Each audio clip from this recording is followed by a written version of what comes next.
We had a problem in my classroom, as this photo might illustrate. I had a set of Chromebooks that we used almost every day in almost every class to work on any number of things. And the summer before, I'd come in and I'd come up with this brilliant system for my classroom, in which I used, as any good teacher would, all the supplies that were available to me through the free ordering form to create a holder for my Chromebooks. And I even put little Velcros for the cords. It looked really brilliant. It looked like that. This was my teacher-created system for the Chromebooks in my classroom. What happened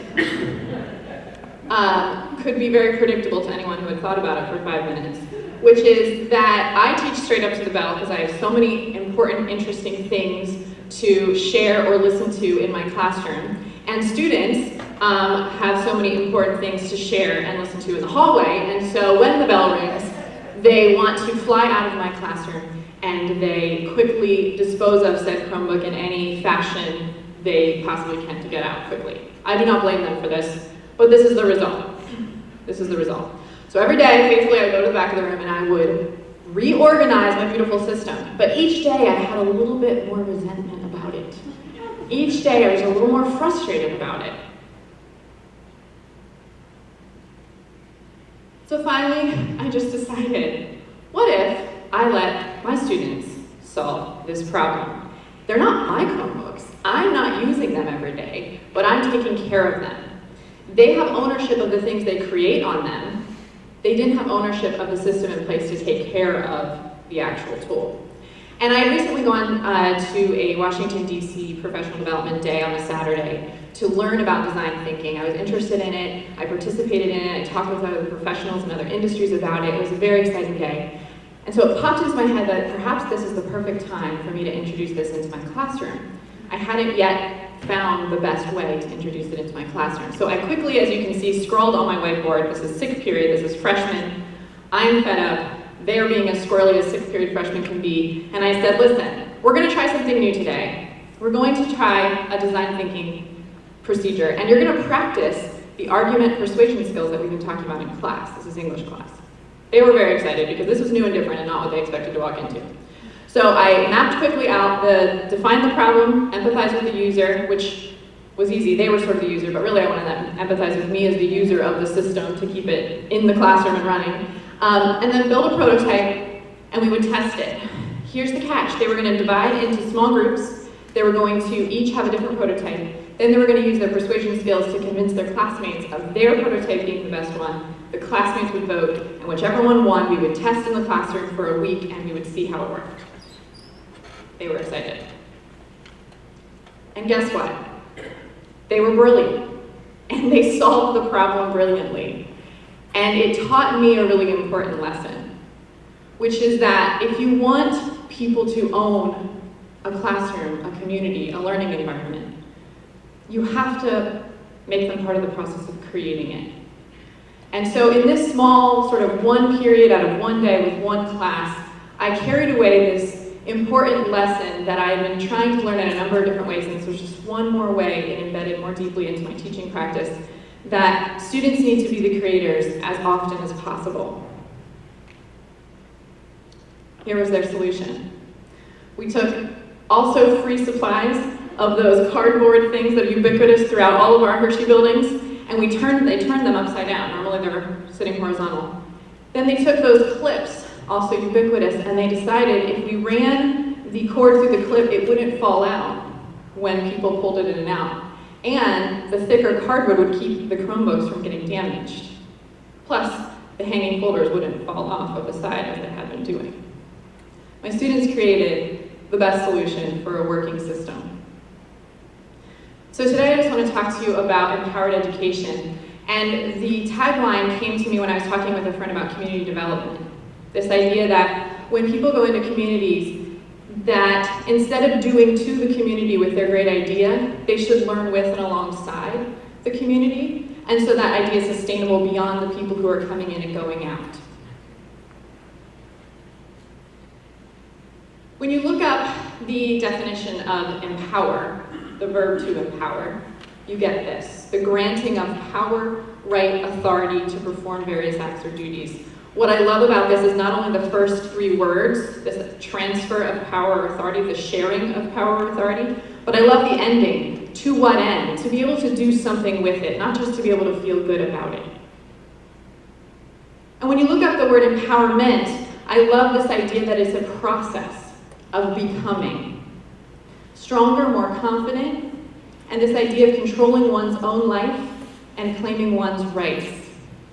There's not a better definition I can think of, not only of a democracy, but of a learning environment. This would be our ideal. My essential question today, and one that I've been wrestling with for close to a decade and probably will for 2 or 3 more, is this: how can we create communities of empowered learners and leaders? Because empowerment is inherent to leadership. And I want to clarify here as we talk about this that empowerment is not an end in and of itself. It's a spectrum. I loved the presentation before about the idea of gender and sexuality being on a spectrum. So is empowerment. So we can take small steps every day to become more empowered, and we never are finished with that. So where we were the day before can be different than where we're going to be in a year from now. And it's always a process. What if, when we were looking to create empowered communities and empowered educational communities, what if we looked for partners more than followers? And what if we saw ourselves as learners more than managers? So the difference between these things is, as a teacher, if I saw my students as partners in this learning experience, I came to them with expertise and experience that was valuable to them, that they needed to improve their skills, improve their confidence, improve their self-awareness. But what if I saw them as partners that they can offer me just as much? Think about the diversity of perspective I can gain from 110 students every single day into my life. Think about what they can teach me about how I can communicate differently and better every single day. Think about what they can teach me about their hobbies and passions that I would have never known about. You can see evidence of that today. So what if I saw my students as partners? What if administrators saw teachers as partners? And then our self-concept, our own journey of empowerment for ourselves. What if we saw ourselves as learners more than managers? There's a role for management, there's a role for managers. But if it's an approach and a mindset that we can take, I think this is what leads us to systems of empowerment, systems that produce empowered learners and leaders. When I left Hershey High School, I worked for an organization that closely is aligned with a movement called Teacher Powered. This is a really exciting movement. Their definition here is that any project or initiative was collaboratively designed and implemented by teachers. And secondly, those teachers have collective autonomy, I love both of those words, to make decisions influencing the success of the school, the project, or professional endeavor. I was really attracted to this because of that concept I just talked about. Teachers have so much to offer the educational system, and teachers who are empowered will offer that, but they have to have leaders and managers who are willing to see them as partners. And so this concept of a model built on the empowerment of teachers was fascinating to me, and I had the privilege of visiting these schools and sitting with students and sitting with teachers and sitting with principals in these schools. There are at least 90 identified teacher-powered schools just in the United States.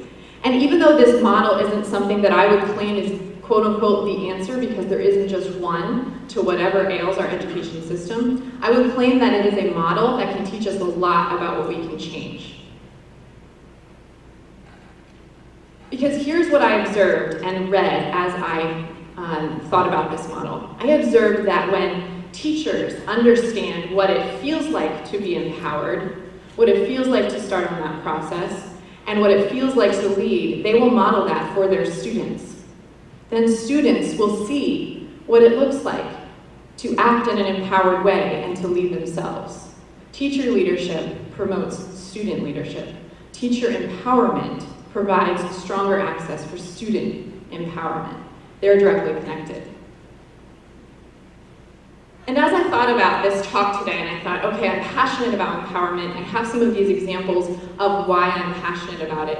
I also started to research what I thought I could provide as maybe a framework. What are sort of the components to create empowered educational communities? And I came up with these sort of 4 domains. Meaningfulness and relevance, so that it answers the question, is what I'm doing connected to things I care about? That is crucial for a person, an individual to feel empowered, and for a community to feel empowered. Competence and confidence. This speaks to what teachers do every day in school environments. They build skills so that students can see that they will be successful and that they can feel confident entering a process. Impact and influence. We see this in the You Matter movement. Do I matter? Does what I do matter to other people? Empowerment is about being in a group of people, in a community, as our theme is today, and we care as human beings about what people think about us. We care about the impact we're making on them, and we care about our role in that community. And so empowerment has to do with not only seeing ourselves as individually empowered, but also seeing a community empowered and seeing our role in that. And finally, choice and autonomy. Am I contributing and guiding what is happening to me? So in our classrooms and in our schools, we have to think about to what degree can we push on these 4 domains? To what degree can we help students feel confident and competent in the skills that we know they're going to need to go out into the world and fulfill their dreams and make the world a better place? Do they feel like what we're doing in school is meaningful and relevant to what they value? Do they know that they matter when they walk into school and they're not just a name or a face or a number? And finally, do we actually let them have choice as much as we are able in a system that, as we know, has a lot going on and a lot is mandated? So the big question is, how can we do this? And in addition to those domains, we can also adopt this mindset of, do I know my own strengths? And then am I seeking out the strengths of others? So in a system of adults or students, this self-awareness and awareness of others is what allows us to begin building these systems. Now, this is my goddaughter, and she makes the best skeptical face. So I decided to show this face to you because at this point, I feel like every TED Talk has this inspiring moment and everyone claps and you want to go do the thing, right? And I really think that's important. However, the word empowerment is somewhat of a buzzword and it gets thrown around a lot. And so, skeptically, why aren't all our systems already empowered? If we're all nodding that this is what it should be and everyone agrees that the words sound nice, why doesn't it happen and why does it happen so slowly? And so I have a couple of ideas about that as well. This comes from a teacher-powered white paper, and I thought it perfectly made clear this switch. When you are empowered and when there's a system of empowerment, you are accepting collective authority, which is that great part that we've been talking about, but you're also accepting collective accountability. And accountability is hard. Change is hard. Growth is uncomfortable. And empowerment is not our status quo. So anytime we have a system that does not have empowerment as a status quo and we want to get somewhere else and we have to do that, we have to change, we have to get really uncomfortable, and that's the messy part. Which is why it's really hopeful that it's a spectrum. We can always be more than we were yesterday, and we can always move forward, and there isn't an end goal. So I'm going to share one more story from my classroom about this concept. Also, I was teaching a different set of freshmen, and we had a project where they were choosing a fiction book that interested them, and as they read through the book, they were supposed to find an issue that also interested them, a real-life issue. Okay, so bullying or science and how it affects our relationships, any type of topic. And then they would go and they'd research that topic, and they would answer this essential question: how accurately was that topic portrayed in your fiction book? So they had choice and autonomy, they got to choose their topic, they got to choose their book. And I had a student, we get to the end of the process and she's getting ready to write her rough draft, and she comes to me after class and she is just crying. She says, "Mrs. Crowley, I don't know if I can answer this question." And I asked her what her topic was, I asked her to remind me of her topic, and she said, "I just don't know, I've been doing the research, but I just don't know if I can answer this question. Can you help me?" And I said, I can help you. I can help you find more resources. I can help you by extending your deadline. I can help you by giving you feedback. And she's like, no, can you help me answer the question? And I said, I can't. Because when you chose that topic, it wasn't a topic I knew a whole lot about. And as you were doing the research, I was helping you understand how to do the research, but I wasn't doing it with you. This is your topic. It is your question. And you have to answer it for yourself.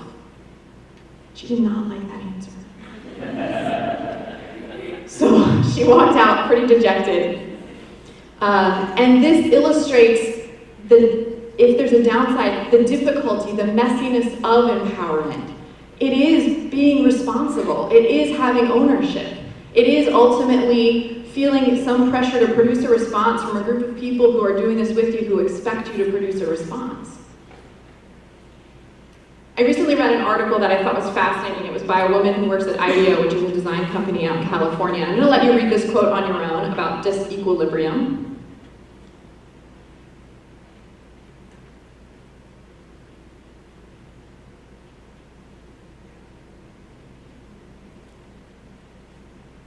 And the emphasis on craving equilibrium is that status quo. We crave that, and whenever change happens, it puts us in disequilibrium.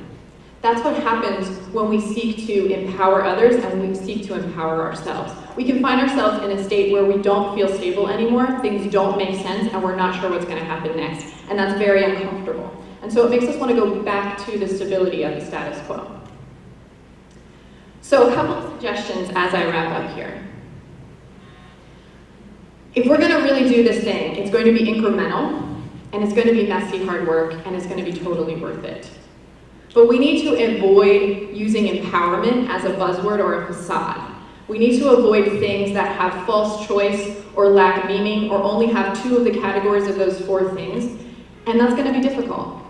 Sometimes when you say, in the teacher leadership world, we used to say, sometimes when they said teacher voice, we knew that that was a shorthand for tokenism. We were invited into the room. We weren't really invited into the actual authority or power that was offered there.